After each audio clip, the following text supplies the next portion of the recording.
I just finished 8 months of maternity leave in Iceland.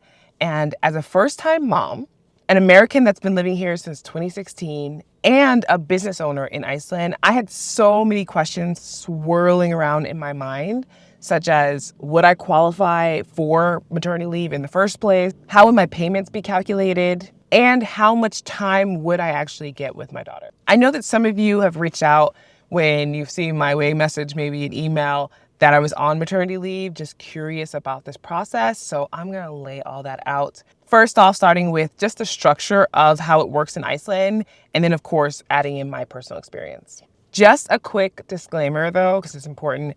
I'm not a lawyer, I'm not an accountant, nor am I a government representative. I'm simply sharing my experience and information that was accurate at the time in which I was going through maternity leave. If you want up-to-date information, I'll have a link so you can check maternity leave rules and regulations down in the description. So first off, who actually qualifies for paternity leave in Iceland? So in my case, I keep referring to maternity leave, but it is for both partners here. You have to be a person that is legally registered to live in Iceland, having a kennitala, which is basically a social security number. And in Iceland, you are entitled to leave when your child is born, when you adopt a child, or when you have a permanent foster child. One of the things I personally love about maternity leave in Iceland is that it is designed for both parents. Each parent gets 6 months, which to me is incredible. So combined, it is a year. However, there are some transferable weeks that you can do.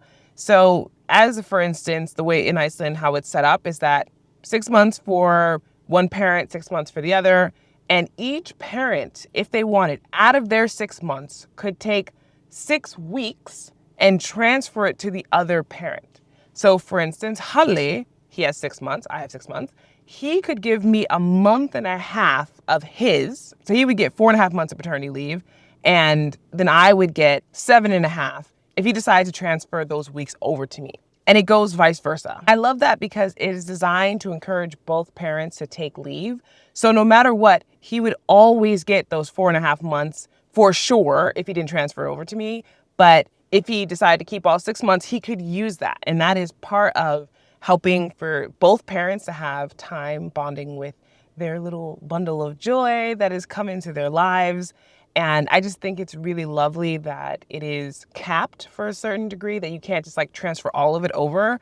Because if it's possible, it's amazing that your baby or babies get quality time with both parents. I also love that there's flexibility in this because if one parent, say, makes a lot more money, then they could transfer over their, 6 weeks and continue to work and make money for the family while the other parent is on a reduced salary because it's only a certain amount that you get per month, which I will explain. And those 6 months of leave that each parent gets, you're allowed to spread that out and use it up into 24 months. So you can chop it up however you want. I decided to take my full leave, or the amount of leave, in one full swoop. Whereas with Hanli, he took the first 3 months of his immediately when Ava was born, which was amazing because I also had my mom that was in Iceland for 3 months with us. So I had a lot of support that I honestly didn't even know that I would need until it happened because I ended up having an emergency C-section.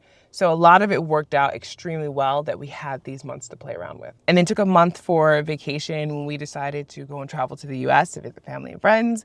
And then decides for those last 2 months, I know of one of them he's definitely going to do right before she turns 2, so right before the cutoff, and one of them just thrown in there sometime, maybe when we're like on vacation or just some other time. So I think it's also really nice that it can be chopped up a bit depending on how you want to use it, up until 24 months in which your parental leave went into effect. As a side note, what I think is helpful is that as a person who owns a company, even though I'm the only person in my company, when I pay myself through All Things Iceland, I pay fees for my employee, myself, that include my pension, taxes, like employee taxes, and then contributing to the fund that would give out the money for maternity leave.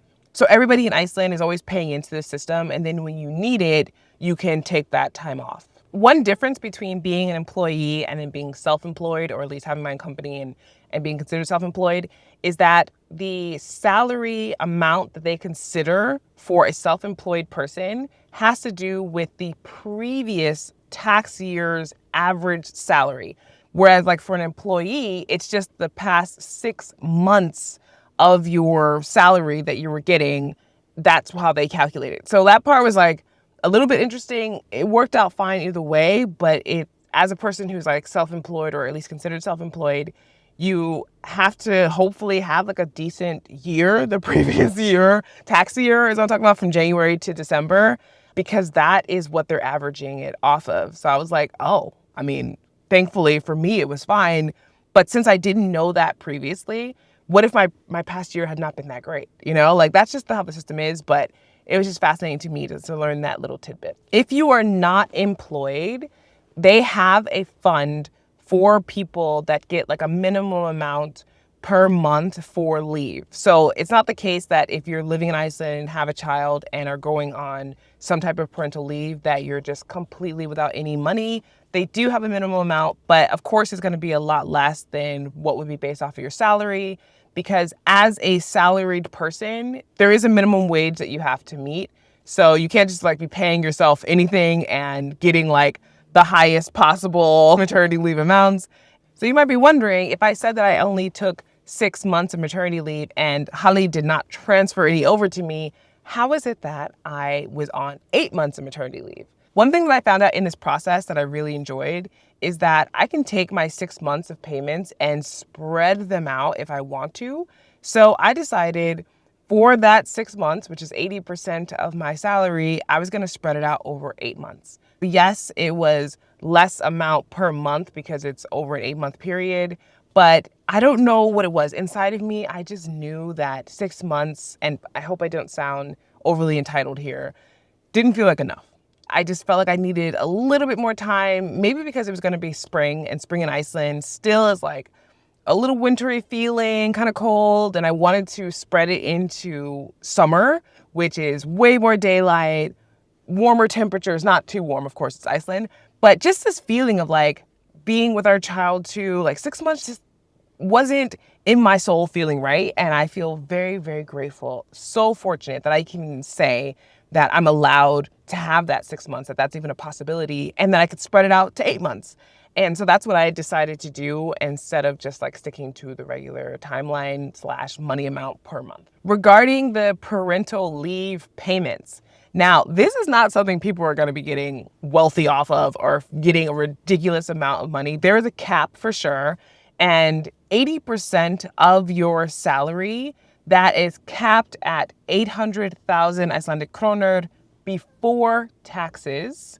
So that also makes a significant difference. And that's something I have to say in terms of how they were calculated, because during maternity leave, like when I was getting my payments each month, there was a calculation that was given to me, so 80% of my salary, and I was expecting to get that amount each month, right? So I'm like, okay, I know exactly what it is. But then the taxes were being taken out. And I was like, oh, it's actually less than this amount. This is the amount before taxes. So it was just a little bit of like, oh, okay, I understand better. And from that maternity leave amount, I had my pension that would still be taken out, other taxes, whatever. And so that was kind of an adjustment just in my brain to remember that the amount is not what they're showing me, because that is pre-tax.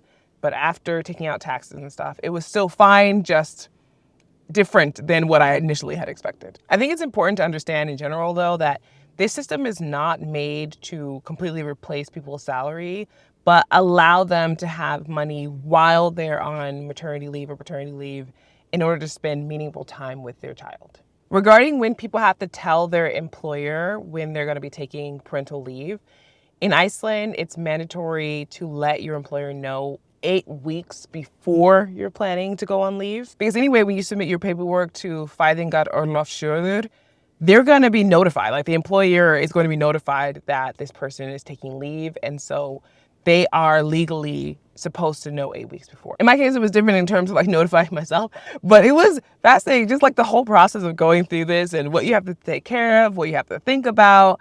And applying for maternity leave was actually a lot easier than I thought it was going to be, mainly because it's all online. There's a website called Iceland.is, and in there you put in your phone number in order to do like this digital confirmation thing, and in which you can then sign in to your page to go to the application. It's all a very streamlined digital process. I, though, because I work for myself, had to get my accountant involved just to make sure I was doing all the right things or sending in any further information that they needed. According to the Parental Leave Fund website, applying 6 weeks before your birth date of your child is important because it can take 2 to 5 weeks for them to approve the process. Also, when your maternity leave or paternity leave starts, kind of depends on you. I mean, it has to be usually within the time frame, unless you have a doctor's note because you were sick and unable to work and you want to take your leave earlier. But for me, the due date of our daughter Ava was on October 24th. And so I decided to take my leave earlier, starting on October 15th. One, because my mom was coming. Another is I wanted time to be able to like straighten up the house, relax. I didn't really relax, to be fair. I still was doing a lot of things like working out and just kind of anticipating how this all was going to go down because my baby was still breech. And there was a bit of nervousness around this time. I actually felt a bit of relief just giving myself that little bit of buffer of having about like 10 days of in-between time before our baby actually came into the world. Very typical in Iceland, if you're not aware of this, is that when you're employed, you are paid one time a month. So in the United States, I was so used to getting paid every 2 weeks. In Iceland, you're paid at the end of the month. And so same thing happens with the maternity or paternity leave, is that you get it the end of the month. So for instance, my maternity leave started on October 15th. I don't start to get a payment, even if it's just for 2 weeks, until the end of October. Having also money up until then is important if you are depending on those payments. My maternity leave ended in June, literally on my birthday. Like, I timed it that way too. And I have to say, like, the experience of it, first of all, again, grateful. I cannot stress enough how much of a difference it made knowing that I had that time. At the same time, it went by so fast. I was just like, wow, all of a sudden it is June. And I just turned 40, which is amazing. I'm excited about. I mean, this is a time in life where so much is happening. But I just knew that like this time would be hopefully enough for me to feel like I've got into the groove. I mean, Ava's changing all the time. New milestones, crawling, standing, trying to climb on things, like doing all the stuff. And I'm so incredibly proud. I'm just fascinated by the fact that like how fast time can go. While it was a really great period of healing and trying my best to adjust, I definitely had challenges. Like having that emergency C-section meant that I had a lot more time that was needed for me to heal. And like I mentioned, my mom being there, with Holly being there, it was a lifesaver. It was just crucial for me to not feel like I had to rush back to work, right? I don't even think my body would have been able to really handle it, like the stress. And my heart goes out to everyone who is in positions that are forced to go back too soon, really. I mean, I'm of course have my opinions about it. I'm sure others do too. And I'm not trying to cast judgment on other people's lives or situations because there's a lot of things that we don't have control over. Being in Iceland and having to have given birth there is something I hadn't imagined, before I'd ever moved to this country. And so I just know that like being in a place that really values having time to spend with your child in these crucial moments is something that I'll never take for granted. And I can only hope that others can have that opportunity to be given the same amount of time, or if financially they're able to within their families to take it, because it makes a big difference. In all honesty, I had no idea what maternity leave was going to be like. And I say that from a place of, I'm a first-time mom. I didn't know like how things were going to go down with my labor. I was crossing my fingers, hoping that because she was breech, that she would just magically turn, I would give birth naturally, and that would be it, right?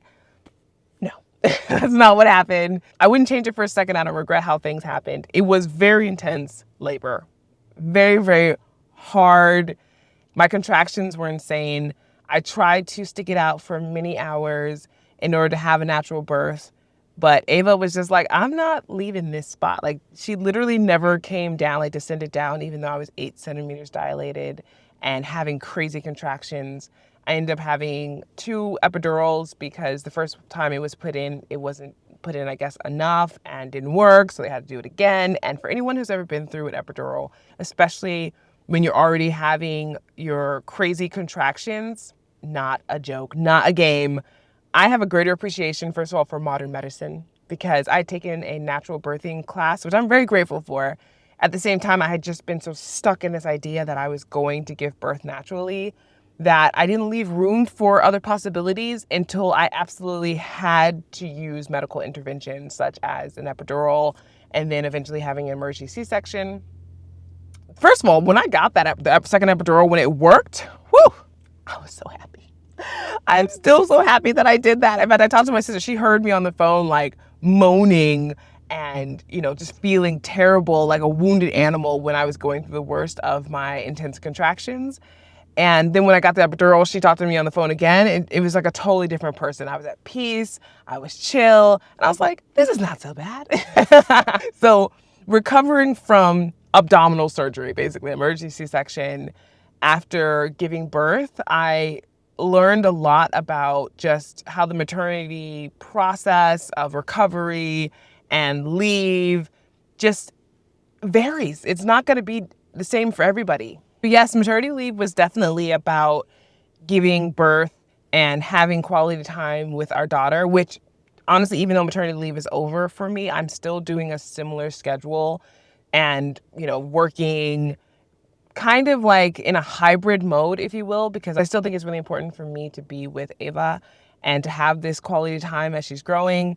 At the same time, I've also have a babysitter who comes while I'm in the house. They're babysitting her for a couple of hours. I'm working and she needs the assistance, I can give that. But in essence, like I'm doing this hybrid mode because first of all, I love helping people plan their trips to Iceland. So my consultations that I'm still doing, granted, they're more limited in terms of the time slots. If people want to check those out, it's in a link below. But I have other resources that I've come up with, like my Iceland map, or even free resources for people. So I can utilize those so I can still help with people planning their trips to Iceland just in a capacity that makes it possible for me to be a mom at the same time. And those are things I developed while being on maternity, like thinking about like how can my life be that I'm a mom, a working mom, and still have this opportunity to be with our daughter. To be fair though, there are some days that are smoother than others. There are days where Ava takes her naps, like her regular naps, and it just feels like I got it all figured out. And then there are days where I'm just like, what happened? Nothing went the way it was supposed to or could have gone, or at least in a way that I was hoping it would go. And it makes it a bit harder, but I embrace all of that. And maternity leave gave me a chance to really experience how varied the days can be, how much a child can change in these 8 months and continues to do so. Returning to work from 8 months of maternity leave has felt less like flipping a switch and more like a new rhythm that we're in. There's the highs, there's the lows, but all of it is part of this beautiful journey, and I'm extremely grateful for that. If there's one thing for sure that I've learned about becoming a first-time mom, especially on maternity leave, is that when you think you got it figured out, everything starts to change. So best believe, even though I'm saying that I have this schedule and doing these things, who knows what it's going to be like next week, but I am doing my best to be present with our child and also to have the working time that I can provide value and also just have something that is specifically mine. Like being a mom is a part of me. And while it takes a whole lot of me, I still love having things that are specifically just Jules. And that has been a beautiful like dance that Holly and I have been playing and have been figuring out together. And I'm really, really grateful to have him as a partner because he has made it so possible for me to do this hybrid role. In the comments, I'd love to hear where you're from and if you are having leave as a thing in your country. I'm from the United States. I mean, of course, there's a lot of people who watch here from the United States. You can comment and let me know how it worked for you. I've heard some people, it's specific, like based off of their company and things like that. So it's nice to kind of hear it because it's been 10 years since I've been in that system. And I don't know if it's changed that much, but I'm curious to know. And of course, if you're from anywhere else in the world, definitely let me know below. For some reason, I felt compelled to make this maternity leave video first, as opposed to my care and cost of things in Iceland when I was pregnant. But that is coming up, so stay tuned for those types of videos. Of course, if you have any questions about this, anything that's come up, I was talking about it, maybe it wasn't as clear, you can definitely let me know in the comments below. I made some other videos pertaining to my maternity journey, my pregnancy journey in Iceland, and you can watch those through the link below or somewhere over here. As always, thank you so much for watching, and I'll see you in the next one.